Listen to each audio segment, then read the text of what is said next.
Soucié de faire sa vision une réalité, Joyce Ntambwe, porteur d'une fille de la République démocratique du Congo, était arrivé à Kinshasa mercredi par l'aéroport international de Njili en vue de faire sa vision de développer la femme au lieu d'être indépendante grâce à sa ONG Predestined and Destiny Women. J'ai eu cette vision depuis un certain temps. Après avoir passé plus de presque 30 ans à l'étranger, en Angleterre, j'ai eu la vision d'aider la femme, en particulier la femme africaine en général, pour l'aider à se développer. L'ONG touche tous les aspects au développement de la femme, développement mental, spirituel, financier, culturel et tout. En fait, mon but, l'objectif, c'était d'aider la femme à se développer, à sortir de cette dépendance que nous voyons partout. J'ai remarqué qu'il y avait un gap dans la société entre l'évolution de l'homme et l'évolution de la femme, et surtout en Afrique, principalement chez nous. Tandis que dans les autres pays, en Occident par exemple, on voit nettement ce gap se rétrécir. Et chez nous, nous sommes encore au niveau de la dépendance. La femme dépend totalement, si ce n'est pas du mari, elle dépend des aides et elle oublie qu'elle aussi, elle a un potentiel et qu'elle peut jouer un rôle dans la société. Et quand on touche à la femme, on touche à la société. La présidente de la Predestined Women, le travail du développement de la femme est un vaste chantier qui nécessite l'apport de tous les acteurs du développement pour changer la tendance.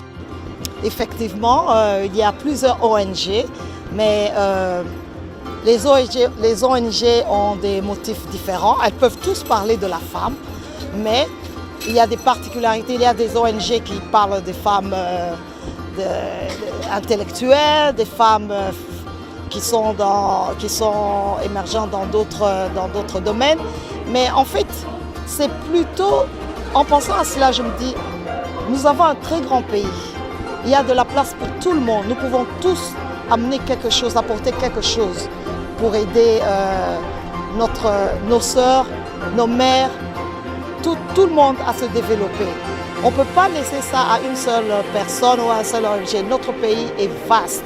Il y a plein à faire. Je compte faire un ONG qui n'est pas là pour une courte durée, mais plutôt pour une durée à long terme. Après son arrivée à Kinshasa, la présidente de la ONG a eu l'occasion de passer dans certains plateaux de télévision de la capitale congolaise en vue de parler en profondeur sa vision qui est un méga projet.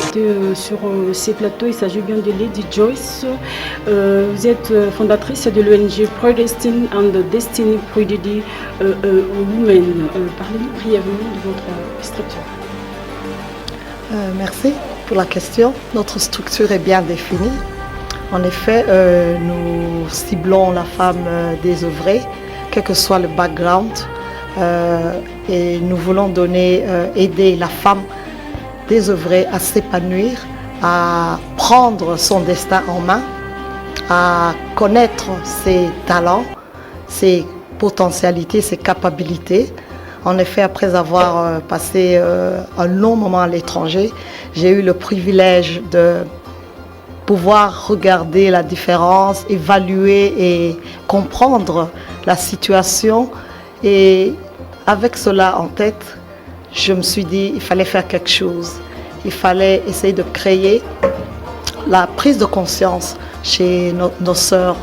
Et par cela, je me suis dit je devrais faire quelque chose. N'importe quoi, mais quelque chose pour aider à changer la situation, pour l'amélioration de la condition de vie de la femme, spécialement dans notre pays.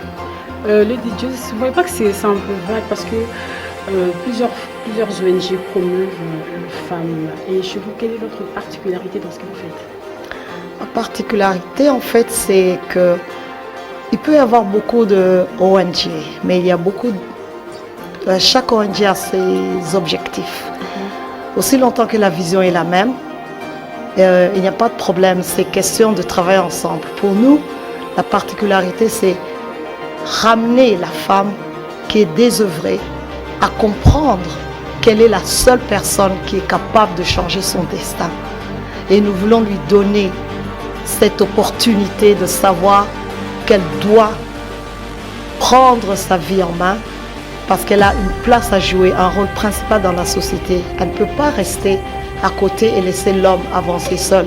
Elle doit connaître qu'elle est aussi à la même valeur, même place que l'homme.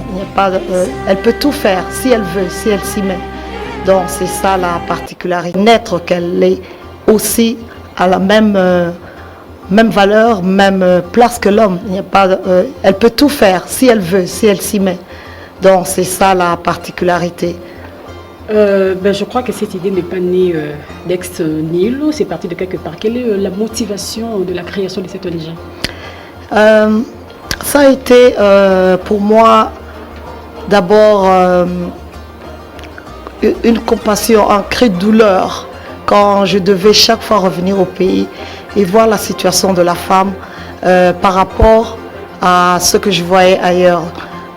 Par ce privilège, je dis que chaque fois que je voyageais ailleurs, il y avait toujours une amélioration, un progrès quelque part. Mais chaque fois que je revenais au pays et que je regardais ce qui se passe, je n'avais pas à ignorer. C'était flagrant. Et je me disais non, quelque chose doit changer. Et c'est ça, c'est comme un cri de cœur. Je me suis dit, je suis une femme, un enfant de ce pays. Je dois donner quelque chose en retour. Et pour moi, je ne savais pas où commencer, mais je me suis dit, je dois faire quelque chose. Et la vision est venue. Ça a pris un peu de temps. Ce n'est pas né du jour au lendemain. Et voilà, aujourd'hui, la charité, elle est là, elle fonctionne, mais il y a encore beaucoup à faire. Okay, est-ce que ce projet, c'est à long terme, moyen terme, court terme, et pourquoi? Pour moi, c'est un projet à long terme. C'est un projet que j'ai commencé. Mais je voudrais, avec le soutien d'autres partenaires, le soutien du gouvernement, essayer de créer des positions et d'amener la femme à participer au développement de son pays. Mais il y aura il y a des objectifs à atteindre. Ok, mais déjà ce 27 août, vous allez procéder au premier lancement des activités de cette ONG. Est-ce que ces femmes pourraient s'attendre à un résultat escompté après cette activité? Ah, mais bien sûr. Je suis venue pour l'inauguration, je suis venue pour l'installation de l'ONG, je suis venue pour mettre en place des structures qui seront respectées et avant de partir, je ferai de mon mieux pour qu'il y ait un suivi et une équipe ici qui sera en communication permanente avec moi et avec mon ONG mère qui se trouve à Londres. Est-ce que vous pouvez nous expliquer, oui, alors nous voulons quand même avoir votre mot d'encouragement, bien sûr, à toutes ces femmes qui vous suivent aussi, à toutes ces femmes qui n'ont plus d'espoir en fait. Quel est votre mot d'encouragement? Mon encouragement que nous pouvons faire de grandes choses ensemble. Il n'y a aucune limite. La seule personne qui peut nous limiter, c'est nous-mêmes. Et mon mot de la fin, c'est pour dire que j'aimerais donner à la femme congolaise surtout, une raison de rêver. Et non seulement de rêver, de réaliser ses rêves. Merci Lady Joyce. Je rappelle que vous êtes fondatrice de l'ONG Predestined and Destiny Prodigy Women. Merci surtout pour ce décryptage, pour ces analyses et surtout merci d'être passé sur nos antennes et vous repasserez quand vous voulez. C'était dans la salle polyvalente de Notre-Dame du Congo que la présidente de l'ONG Predestined and Destiny Women avait procédé le vendredi 27 août 2021 à la sortie officielle de la dite organisation. La présidente de la fondation a invité les femmes de partout dans le monde de l'auto-prise en charge. Plusieurs activités se sont déroulées à cet endroit comme danse, défilé et la musique en vue de marquer l'atmosphère. En priorité, c'est vraiment s'assurer la survie de PDDW. Parce que qu'est-ce qu'on voit d'habitude? On commence une chose et des fois on est découragé par ce qu'on voit sur place et le projet devient caduc ou bien s'éteint. Mais la priorité, c'est mettre en place ce que je compte faire avant de rentrer, c'est m'assurer qu'il y a une équipe qui est fiable, qui est responsable, équité, qui comprend les besoins qu'il y a sur place. Alors la priorité sera un contact permanent avec les femmes à tous les niveaux, de tout background, je voulais dire. Essayer de voir quels sont leurs besoins qui sont urgents et à partir de là, on saura comment orienter les perspectives. Toujours dans le même ordre d'idées, l'une de membres reste dans la vision de la présidente Jacinta Mbwe. Donc, elle est partie, mais elle n'a pas oublié qu'elle est venue de la RDC. Elle est venue lancer cette ONG. On vient encadrer, mais je crois qu'il faut plus donner un coup de pouce pour faire avancer les femmes. Alors maintenant, quant à nous, WIM Africa, nous avons parlé du concept de l'économie bleue.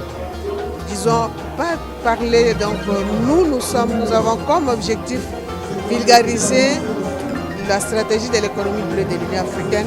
Donc pour la RDC est un pays africain. Lorsqu'il y a une stratégie africaine qui est mise en place, il revient seulement à la RDC de se projeter dans la stratégie. Que réserve l'avenir à l'ONG Predestined and Destiny Women en République démocratique du Congo? Alors, à bientôt, plusieurs surprises.